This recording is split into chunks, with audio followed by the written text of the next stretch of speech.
Super. Sir daily చదువు చదువు అంటున్నారు, కొన్నిసార్లు నాకు విసుగు వస్తుంది, ప్రెషర్ అవుతుంది. How overcome? మంచి క్వశ్చన్. చదువు చదువు చదువు చదువు చదువు విసుగు వస్తుంది.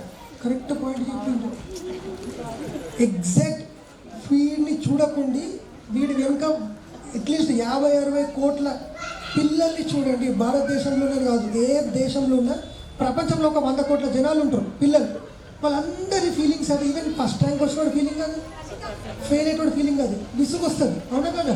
రైట్, కూర్చో. చదువు చదువు చదువు అని చెప్తే చిరాకు వస్తుంది. భర్త భార్యకు ఒకటే విషయం మనసాలు చెప్తే చిరాకు రాదు.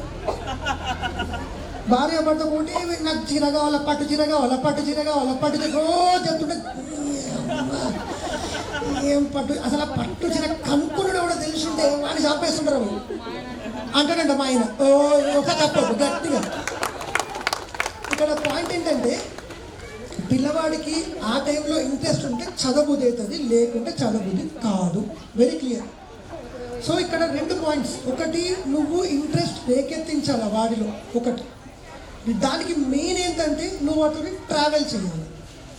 మా అమ్మ ఏం చేస్తుండో చెప్తాను, అది రైట్ అనే చెప్పాను, కానీ నాకు అప్పుడు వర్కౌట్ అయ్యింది.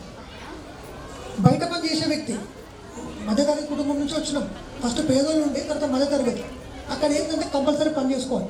ఎంత పని చేసుకున్నా నేను స్కూల్ నుంచి వచ్చే టైంకి వచ్చేసి కొత్తిమీర, కళ్యామాకు, చిక్కుడుకాయ, బెండకాయ ఏదో ఒకటి ఉంటాయి కదా, తురమడానికో తెంపడానికో కట్ చేయడానికి, అవి కూర్చొని వచ్చే బిడ్డగా పక్కన కూర్చోంటుండే. చదువు, బుక్స్ తెచ్చుకో అని చెప్పకపోతుండే, కూర్చుంటుండే. ఒక 10 నిమిషాలు బెండకాయలు ఇస్తుండే, ఏదో ఉన్న కాడికి తెంపడం ఏదో చేస్తుండే. ఏం చేద్దాం మరి ఇప్పుడు అంటే, అమ్మ నేను బుక్స్ తెచ్చుకుంటా. నాకు ఇంట్రెస్ట్ ఆటోమేటిక్గా వచ్చేస్తుండే. అంటే ఎంతసేపు ఈ బెండకాయలు దొండకాయలు చదువుకునే బెటర్, హోంవర్క్ కంప్లీట్ చేసుకునే బెటర్. అక్కడ కొంచెం ముచ్చట్లు పెట్టిన తర్వాత కొంచెం నేను రిలాక్స్ అయిపోయిన తర్వాత నాకు ఆటోమేటిక్ ఇంట్రెస్ట్ వస్తుండే. సో పిల్లకి ఇంట్రెస్ట్ రేకెత్తించాలి. దానికి ఇందాక అనుకున్నట్టే సింపుల్గా క్యూరియాసిటీ తెప్పియాలి. కొంచెం మీరు చదువుకున్న వాళ్ళు ఉంటే, అసలే చదువుకున్న వాళ్ళు ఉన్నా కూడా ఏం కాదు. ఎట్లా అంటే, కొంచెం చదువుకున్న వాళ్ళు ఉంటే వాడి స్కూల్ వర్క్లో, క్లాస్ వర్క్లో ఏమైందో చెప్పేస్తారు కదా, అది ఒకసారి చాప్టర్ ఓపెన్ చేసి నువ్వు కొంచెం హెడ్డింగ్ చదువు. మొత్తం చదివి ఎగ్జామ్ ప్రిపేర్గా అనట్లేదు, ఐఐటికి హెడ్డింగ్ చదువు. అరే వాళ్ళు చెప్పిండు కదా బేటా, దీనికి ఏందో అర్థము అంటే నాకు ఏం అర్థం కాలేదని చెప్పొచ్చు. ఏం చేస్తున్నావు క్లాస్లో, మరి గాజులు కాస్తున్నావా? రౌడీజం చూపించద్దు, ప్రవచనాలు వద్దు. నువ్వు చదవకపోతే అంతే. అరే మాల్ 5 రూపాయలు బండి కవాడు ఉన్నాడు చూడు, అజయ్ ముక్కుంటు బండి వద్దు భయ్, నాకు అర్థం కాలే. అవునా ఏమనాలా? అంతవరకు ఏమనాలా? మంచి కనెక్ట్ అయ్యింది. వెనుక నువ్వు కనెక్ట్ కాలే, ఏమనాలా? అంతే, అవునాను. ఏం చేద్దాం మరి, నాకు అది తెలుసుకోవాలి, ఇష్టం ఉంది అని చెప్పు. అప్పుడు చదువుతాడు. 10 లైన్లు ఉంటాయి, 10 పేజీలు ఉంటే వాడికి ఒక లైన్, ఒక పేజీ అర్థం కావచ్చు. అబ్బా మంచిగా అనిపించిందిరా, నా కొడుకు నాకు ఇట్లా చెప్తే చాలా హ్యాపీగా అనిపిస్తుంది. ఆ మాట చెప్పు కదా. అంటే తిక్కా కోపం బాధనేనా ఇప్పుడు? అంటే ఒక్కసారి కేక్ ముక్క దొరకనందుకు గట్టి గట్టిగా అరిచిన నా భార్యకి 100 సార్లు వాడికి పెద్ద పెద్ద కేకులు తినిపించిన అప్పుడెప్పుడైనా సంతోషం అని చెప్పింది అడుగు. ఇప్పుడు రమ్మని చెప్పాడు, ఫోటోలు గిట్ల ఏమొద్దు అడిగింది. అరే సంతోషం వ్యక్తపరచాలి కదా. ఈ డ్రెస్ బాగుంది అడుగుతుంది, నేను చూడకుండానే చెప్తా కొన్నిసార్లు బాగుంది అని. బాగాలేదని చెప్పి ఆప్షన్ లేదు. ఇక కొన్నిసార్లు అంటే నువ్వు చూడకుండా ముందు చెప్పినావు అంటే ఊహించుకున్నారా అని చెప్తాను. ఏం చేస్తాం మరి? అంటే తనకు అర్థమవుతుంది, నేను చూడకుండా ఆయన కూడా హ్యాపీ అవ్వలేదు లోపల. అరే ఆ హ్యాపీనెస్ అని మనం ఇద్దాం కదా. సో సంతోషాన్ని ఎప్పుడు వ్యక్తపరచడం మీకు రెడీగా ఉండాలి.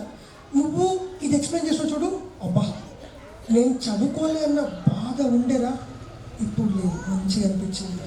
కానీ ఇప్పటి వరకు నేను చెప్పిన అన్ని విషయాల్లో అన్నిటికన్నా ఇంపార్టెంట్ ఏం తెలుసా? ఏదైనా మనస్ఫూర్తిగా చెప్పండి, పైన చెప్పొద్దు. అగో ఏవే సార్ అవునా అన్నాడు, సంతోషం వ్యక్తపరచబడి సంతోషం వ్యక్తపరిస్తే వాడికి అర్థమైపోతుంది. మా అమ్మ మ్యానిపులేటివ్ అంటే నటిస్తుంది, మా అమ్మ నటిస్తుంది, ఏం చెప్పదు. గంగలవని ఏం చెప్పడు వాడు. ఫస్ట్ ర్యాంక్ వచ్చిన చెప్పాడు, ఫెయిల్గా చెప్పాడు. అవునా కదా? ఇప్పుడు చాలామంది పేరెంట్స్ కూడా కంప్లైంట్ ఏంటంటే, సార్ మా వాడు వాళ్ళ కజిన్ ఉన్నాడు విశాలని, వాడితో ఏం మాట్లాడుతుంటాడు, ఎప్పుడు అన్ని వాదులు సీరియస్ ఉన్నతో ఏం చెప్పాడు సార్. అవును చెప్పాడు, ఎందుకంటే వాడు నువ్వు మెచ్చుకోలే కదా. విశాల్ ఏం చేస్తాడు, అరే శివ బైక్ ఉన్నవారా సూపర్ ఉందిరా, ఇక తల్లి ఏముంటుంది, అనవసరంగా ఇంత పెద్ద బైక్ కొన్నాడు, అనవసరంగా పెన్సిల్ కొన్నాడు. అవును అనవసరంగా. నువ్వు ఇంత డిస్కరేజ్ చేసినప్పుడు చైల్డ్ని తోటి ఎందుకు డిస్కస్ చేస్తాడు. సో చైల్డ్కి కొంచెం వాడు 1 minute చదివిండు, 1 minute చదివిను, నాకు సంతోషం అనిపించింది, చెప్పు. ఇంకా కొంచెం కావాలి, ఇంకా కొంచెం కకృతి అనద్దుగా అంటున్నాను. ఉండాలంటే నువ్వు ఇంకొక 10 minutes చదివితే ఇంకా సంతోషం అనిపిస్తుంది. మేబీ వాడు అదే రోజు చదవకపోవచ్చు, నిద్రలో తిరుగుతుంటుంది, మా అమ్మ సంతోషం గురించి ఏం చేయాలి. నెక్స్ట్ డే 10 minutes 15 minutes చదివే అవకాశాలు ఎక్కువ ఉంటాయి, అవునా కదా? సో చదువు అని చెప్పే బదులు మనం ఏం చేద్దాం, మనం చదువుదాం, కూర్చో, ఎక్స్ప్లెయిన్ చెయ్యి. నేను చదువుకోలేదు, చెప్పు. నాకు చదువు రాదురా భయ్, నువ్వు చెప్పు, నేను నేర్చుకుంటా. ఎగ్జామ్ పోయినప్పుడు ఏమైనా తెలుసా, భయం ఉంటే అబ్బా నువ్వు ఎన్ని ఆన్సర్లు మంచి చెప్పినవరా, నాకు శ్రీహరి సార్ ఛాన్సెస్ నేను కూడా వచ్చి ఎగ్జామ్ రాస్తా అంటే మా అమ్మ ఎగ్జామ్ రాయడాన్ని ఎంజాయ్ చేస్తుంది. వాడు కూడా ఎగ్జామ్ వాళ్ళకి అదే హ్యాపీనెస్తో వెళ్తాడు, టెన్షన్ పడుకుంటూ వెళ్ళాడు. ఒక్క దాంతో ఎన్ని బెనిఫిట్స్ చూడు.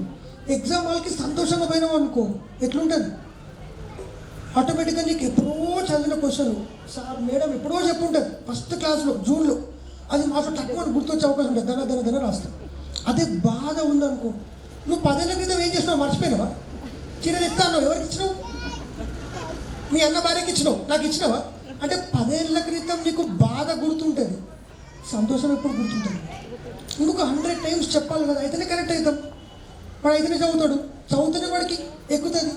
ఎగ్జామ్లో ఒక్కసారి మార్కులు మంచిగా వచ్చినాయి అనుకో, వాడు వెనుక తిరిగాడు మళ్ళీ, రైట్? ఇంకా